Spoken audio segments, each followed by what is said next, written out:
Dios me los bendiga, hermanos. Es de gran bendición verlos a cada uno de ustedes. También saludo a los que nos están viendo en vivo en estos momentos. ¿Qué les parece si empezamos con una oración? Solo les voy a invitar a que se pongan de pie nuevamente y oremos. Padre Santo, Señor, te damos la gloria, mi Dios. Es lindo alabarte, es lindo adorarte porque tú eres bueno y tú eres fiel. En estos momentos, Señor, te queremos pedir que tú nos hables. Hable a nuestra mente, a nuestro corazón.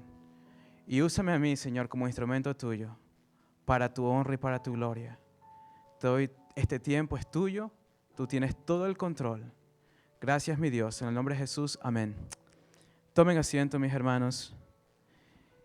En la Biblia encontramos la vida de un hombre de Dios que en un momento en su vida se sentía muy confundido, muy ansioso, muy preocupado, porque él no entendía las cosas que estaban pasando a su alrededor. En ese momento en su vida, él caminaba por vista y no por fe. Esta noche quiero que hablemos de un libro de la Biblia entero. No se preocupen, va a ser breve. Este libro enfrenta preguntas, a pesar que fue escrito hace mucho tiempo atrás, de hoy en día, de problemas de la vida. Y una de las preguntas que trae es, si Dios es tan bueno, ¿por qué hay maldad? Si Dios es tan bueno, ¿por qué hay mucha gente que muere? En Ucrania mueren por misiles de Rusia. Si aquí se predica que Dios es tan amoroso y tan bueno, ¿por qué hay mucha injusticia en este mundo? En nuestros países, en este país. Si Dios es tan bueno, ¿por qué hoy en día en Nigeria están matando a cristianos? Hace poco entraron un grupo en una iglesia así como esta. Mataron a todos los que estaban adentro, ancianos, niños, cristianos. ¿Y qué decir lo que está pasando en China con los pastores cristianos? Quiero enfocarme en este libro de la Biblia. Tiene elementos proféticos, pero no quiero que nos enfoquemos en eso. Quiero que nos enfoquemos en el caminar de este hombre de Dios acerca de su fe, porque tiene un caminar hermoso y lo van a ver. Y les voy a pedir que abran en su Biblia el libro de Habacuc. En el Antiguo Testamento, el libro de Habacuc. Mientras lo buscan, les comparto. El padre fundador de esta nación, Benjamin Franklin, él era muy inteligente. Era un filósofo, era científico. Él le gustaba viajar a París, Francia. Y allí se encontraba con gente muy intelectual. Y ahí él se encontraba con gente que se reunían a leer literatura. No cualquier literatura, sino literatura de otro nivel, más avanzado. Y ese grupo era compuesto de gente que no creía en Dios. Así que le tocó a Benjamin Franklin un día salir adelante y leer. Y esas personas que eran ateas, no creían en Dios, escuchaban a Benjamin Franklin leer. Y se encontraron maravillados de lo que estaban escuchando. Se quedaron asombrados, decían, wow, las palabras que está diciendo este hombre, ¿de dónde viene? Cuando Benjamin Franklin terminó de leer, le dicen, Benjamin, ¿dónde encontraste esa literatura? ¿Quién lo escribió? Él le responde, lo encuentran en el libro de Habacuc capítulo 3 y fue escrito por Dios. Habacuc tenía una lucha muy fuerte y era algo muy específico. ¿Por qué las cosas malas le pasan al pueblo de Dios? ¿Por qué las cosas malas le pasan al pueblo de Dios? Estas últimas semanas ha sido un poco complicado para mí y les voy a explicar por qué. Compañeros cristianos, excelentes cristianos, excelentes. Uno se acerca a mí y me dice, Pablo, estoy pasando por una lucha. Mi hijo se quiere suicidar. Día más adelante, un excelente cristiano, un buen compañero cristiano, me dice, Pablo, estoy pasando por una lucha, un hijo pródigo. No solamente se quiere ir de mi casa, se quiere ir del país para unirse con una persona del mismo sexo. Día más adelante, otro compañero se acerca a mí y me dice, Pablo, tengo un hijo pródigo que me acabo de enterar que ha tenido una doble vida.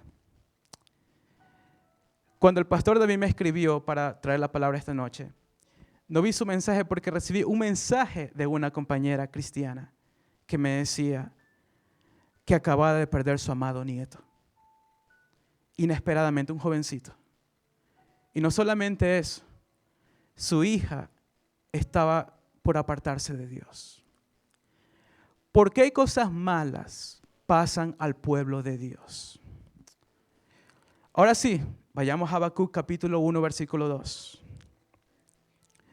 Dice, ¿hasta cuándo, oh Jehová, clamaré y no oirás? Y daré voces a ti a causa de la violencia y no salvarás. Versículo 3. ¿Por qué me haces ver iniquidad y haces que vea molestia? Destrucción y violencia están delante de mí y pleito y contienda se levanta. Nos quedamos aquí por un momento, pueden sentarse. En otras palabras, Habacuc le estaba diciendo a Dios, estoy que oro, estoy que oro, estoy que oro. Y tú estás en silencio, Dios. ¿Hasta cuándo tengo que soportar este dolor, este sufrimiento? En ese momento había mucha violencia, mucha corrupción. Y Habacuc le decía a Dios en otras palabras, Dios, ¿no vas a hacer algo? Los malos ganan, los buenos pierden. Los malos reinan y los justos sufren. Lo que le molestaba a Habacuc era que él estaba orando por mucho tiempo y le molestaba el silencio de Dios. ¿Qué es lo que dice el 4? Dice, por lo cual la ley es debilitada y el juicio no sale según la verdad. Por cuanto el impío asedía al justo, por eso sale torcida la justicia. Había mucha injusticia. Asesinos, violadores, no veían justicia. Algo que vemos hoy en día en este país y en nuestros países. Personas hacen crímenes, lo llevan a la cárcel y días después salen libres y siguen haciendo crímenes. El problema de esta manera de pensar de Habacuc y tristemente de muchas personas es que piensan que Dios es inactivo y no es así. Dios le responde a Habacuc. Saltémonos al versículo 6. Porque he aquí, yo levanto a los caldeos, nación cruel y presurosa, que camina por la anchura de la tierra para poseer las moradas ajenas. Formidable es y terrible. De ella misma procede su justicia y su dignidad. En otras palabras, Dios le dice a Habacuc, mira, yo sí estoy haciendo algo. Estoy levantando una nación más malvada, más perversa que ustedes, que van a venir acá y va a ser un instrumento como una vara, un látigo para corregirlos para que vengan a mí. Seguramente Habacuc no quería escuchar esa respuesta de Dios. Si Habacuc ya estaba confundido, seguramente estaba mucho más confundido después de esta respuesta de Dios. Es como decir que nosotros como Iglesia Trinity queremos un avivamiento en este país. Queremos que las iglesias en este país dejen de adorar de labios y que lo hagan de corazón. Empezamos a orar por una restauración, por un arrepentimiento. Oramos días, semanas, meses, años. Y que Dios nos diga, yo sí estoy haciendo algo. Estoy levantando un grupo terrorista, Hamas, ISIS, para que vengan y los corrijan y vengan a mí. Y uno diría, pero Dios, eso nos va a traer más problemas. Así se sentía Habacuc. Y vemos los siguientes versículos en el capítulo 1, al final, cómo Habacuc empieza a protestar. Pero lo que yo quiero recalcar de aquí, de este capítulo 1, es que Habacuc trae sus dudas y sus preguntas a Dios. Él fue sincero y honesto con Dios. Y eso es lo que Dios quiere de nosotros. Dios no se enfada en nuestras dudas o nuestras preguntas. Lo que Él quiere es que vayamos a Él y traigamos esas preguntas y esas dudas que turban nuestro corazón, que lo busquemos a Él. Y eso es lo que hizo Habacuc. Algo también muy interesante que hace Habacuc en los últimos versículos. A pesar que estaba confundido, a pesar que no entendía lo que estaba pasando, él se agarra en lo que sí conoce de Dios. Dice: Dios, tú eres santo. Dios, tú eres justo. Dios, yo sé que tú tienes un plan. No lo entiendo, pero sé que tienes un plan. Y es algo que podemos aprender nosotros.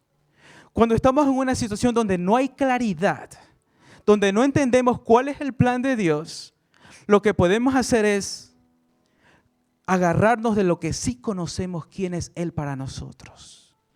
Él es bueno, Él es justo, Él es fiel, Él es amoroso, Él tiene un plan. Ahora vayamos al capítulo 2. Versículo 1 dice: sobre mi guarda estaré y sobre la fortaleza afirmaré el pie y velaré para ver lo que se me dirá. ¿Y qué he de responder tocante a mi queja? ¡Wow! Después de quejarse con Dios, ¿qué es lo que dice? Voy a esperar. Otra cosa que podemos aprender de Él. Primeramente, desahogarnos con Dios. Agarrarnos de lo que conocemos de Él. Y de ahí esperar en Dios. Eso es lo que hizo él. Vemos en el versículo 2 que Dios le responde, le muestra una visión y le dice que escriba en tablas. No sabemos lo que vio en esa visión, pero hay algo que sí sabemos que pasó. Vemos un cambio de actitud en Habacuc. El Habacuc estaba confundido. En el capítulo 1 empieza a cambiar. Y lo podemos ver por lo que vemos en el versículo 4, en las últimas palabras. Dice: mas el justo por su fe vivirá. Lo que Habacuc estaba aprendiendo es: yo sé que van a venir estos caldeos, esta gente mala. Y Dios le dijo a él: ¿sabes qué? No te preocupes, yo estoy en control, yo soy soberano, yo me encargaré, porque el justo por su fe vivirá. El apóstol Pablo se agarró de este versículo. Lo menciona en el libro de Romanos, en Gálatas, y muchos creen que Pablo escribió el libro de Hebreos. Solamente que lo llevó en un nivel más allá, diciendo: puesto su fe en Cristo. Los grandes libros doctrinales del Nuevo Testamento usan estas palabras del versículo 4. Mas el justo por su fe vivirá. Quiero compartirles una nota que encontré, que es interesante. Un rabino, Rabbi Semli, dijo esto: Moisés dijo 613 mandatos de leyes. David en Salmos 15 lo reduce a 11. En Isaías capítulo 33 lo reduce a 6. En Miqueas 6:8 lo reduce a 3. Pero Habacuc sobrepasa todo ello y lo reduce en 1 con esas palabras: mas el justo por su fe vivirá. El capítulo 2 nos presenta 2 caminos: los que viven por fe en Dios y los que viven poniendo su confianza en el mundo, en lo material y las consecuencias que vienen. Y esto me hizo recordar un testimonio que escuché. En la asociación de Billy Graham hay un pastor que colabora y la esposa de él, Lenia Heitzig, compartió que cuando ella era pequeña, el papá le decía: hija, Dios no existe. Si tú quieres ser algo en la vida, tiene que depender de tu propio esfuerzo. Tienes tú que trabajar por ti porque nadie te va a ayudar, porque Dios no existe. Y este papá le repetía eso a su hija todos los días. Le enfatizó eso. Ella creció así. Cuando ella ya creció, fue a la Universidad de Michigan. Su papá estaba en California. De repente el papá le da curiosidad de saber, quiero saber qué tan positivo es Jesús. Así que encontró una Biblia que le entregó su cuñado que era cristiano. Y dice, voy a solamente leer las letras rojas. Solamente quiero ver lo tan positivo que es Jesús. Empieza a abrir el libro de Juan. Empieza a leer el libro completo de Juan. Y se dio cuenta que Jesús era positivo. Pero se dio cuenta que Jesús es Dios. Y él llegó a la conclusión que le tengo que entregar mi vida a Cristo. Él llamó a su cuñado, le dijo, cuñado, ¿qué tengo que hacer para ser salvo? El cuñado fue donde él, hacen la oración, acepta a Cristo. Ahora dice, quiero bautizarme. Estaban en California, encontraron una playa por el Océano Pacífico, se bautizó. Después, días después, habla con su hija, que estaba en la universidad en Michigan, y le dice a la hija, hija, tú necesitas a Cristo, entrégale tu vida a Cristo. La hija le dice, pero espérate, mi papá era el que me decía que Dios no existe. Mi papá es un intelecto, tiene doctorado en leyes. ¿Qué es lo que le pasa a mi papá? Yo tengo que ver. De Michigan viajó a California y cuando se encuentra con su papá ve un hombre completamente diferente.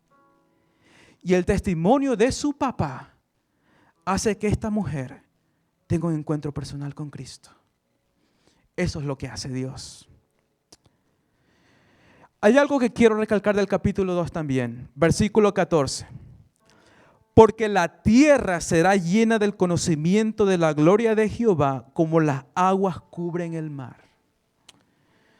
Lo que Dios le enseñó a Habacuc, y esto es para nosotros también, hay que aprender a ver más allá de lo temporáneo y empezar a ver lo eterno. Colosenses 3:2, poner la mira en las cosas de arriba y no en la de la tierra. Porque ¿saben qué? Va a haber un día que Dios va a quitar toda iniquidad, toda maldad, toda injusticia.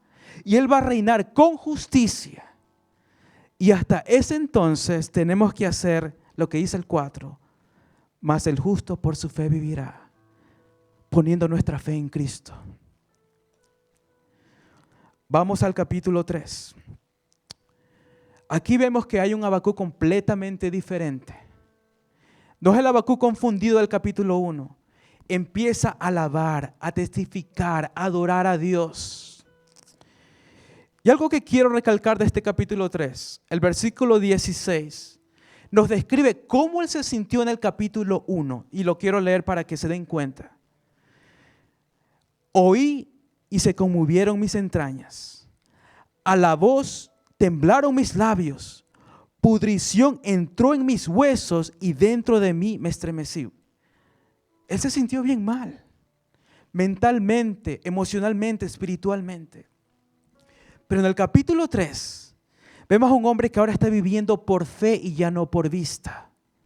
Donde él se da cuenta, no importa que vengan los caldeos, esa gente malvada. Mi gozo está en el Señor. No importando mi situación, no importando mi dolor, no importando este castigo temporáneo, porque mi gozo depende del Señor, del Dios de mi salvación. El libro de Habacuc, ¿por qué lo escogí? Porque el capítulo 1 empieza con un tono oscuro y termina en el capítulo 3 con un tono de gloria. El capítulo 1 empieza con interrogación y preguntas. El capítulo 3 es con exclamación. Porque eso es lo que Dios hace en la persona. Él transforma las preguntas, las dudas en certezas, poniendo nuestra fe en Cristo. Sabemos que lo que dijo Jesús, y es algo que no nos gusta aceptar y escuchar. Juan 16:33, ¿qué es lo que dice? En el mundo tendréis aflicción, ¿verdad? A nadie le gusta saber y escuchar que en esta vida van a haber problemas. En esta vida va a haber sufrimiento. No nos gusta escuchar eso, hay que ser sincero. Pero quiero decirle algo, y esto me refiero a los cristianos. Pasar por pruebas, pasar por sufrimiento, pasar por dolor, estando en las manos de Dios, puede producir una obra maravillosa en nuestras vidas. Porque Dios tiene el poder de tomar lo más terrible en nuestra vida y hacerlo en una bendición. ¿Y saben por qué lo digo? Porque Dios mismo lo probó en Él mismo. Dios tomó lo que pudiera haber sido la tragedia más peor en toda la raza humana y la hizo una bendición para el ser humano. Y creo que saben a qué me estoy refiriendo. A la cruz. Eso, cuando Dios en la persona de Jesús murió, pudo haber sido la tragedia, la peor cosa que hubiera pasado en la historia de la raza humana. Dios hizo que sea bendición porque abrió las puertas de salvación para toda persona que ponga su fe en Cristo. Dios tiene el poder de coger las cosas horribles, terribles de nuestra vida y transformarla en algo maravilloso. Si Dios tiene el poder de hacer eso en el Calvario, ¿cuánto más tiene para hacerlo en nuestra vida? Así que, mis hermanos, si usted se relaciona a Habacuc capítulo 1, confundido, con preguntas, con dudas, con incertidumbres, con falta de claridad, desahóguese con Dios. Traiga sus dudas a Él y agárrese de lo que sí conoce de quién es Él para usted. Y espere en Él.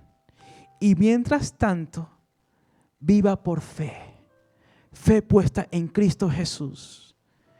Y si usted vive de esa manera, encontrará gozo en su vida.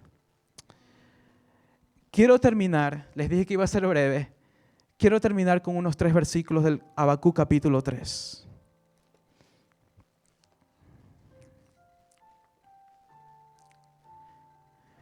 Habacuc 3, y le voy a pedir que si se pueden poner de pie. 17, 18 y 19, si me acompañan. Aunque la higuera no florezca, ni en las vides haya fruto, aunque falte el producto del olivo, y los labrados no den mantenimiento, y las ovejas sean quitadas de la majada, y no haya vacas en los corrales, con todo yo me alegraré en Jehová, y me gozaré en el Dios de mi salvación. Jehová el Señor es mi fortaleza, el cual hace mis pies como de ciervas y en mis alturas me hace andar. Eso es lo que hace Dios cuando ponemos nuestra fe en Cristo Jesús. Dios me los bendiga, hermanos. Tomen asiento. Agradecemos que ha estado con nosotros en esta transmisión y deseamos que Dios haya hablado a su corazón, a su vida a través de esta predicación. Si Dios ha hablado a su corazón y ha aceptado a Jesús como el Señor y Salvador de su vida, permítame orar por usted. Padre Santo, Señor, te damos la honra y la gloria a ti, Jesús. Gracias, Señor, porque sabemos de que aquellas personas que han escuchado este mensaje de salvación, que tú has hablado a su corazón por medio de tu Espíritu Santo, te los pongo en tus manos, que ellos puedan tener una relación íntima y personal contigo como Señor y Salvador de sus vidas. Te ruego que tú los bendigas, que tú los guardes, Padre, y guíalos, Padre Santo, para que puedan crecer en tu camino. En el nombre de Cristo Jesús, amén. Si desea conocer más de nuestra iglesia, les invitamos a que visiten nuestro sitio web iglesiatrinity.com. Allí encontrarán los horarios de servicios y eventos especiales. Estamos ubicados en Indiana y Lancaster, en Carolina del Sur. Les deseamos verles pronto, están invitados y que Dios me los bendiga.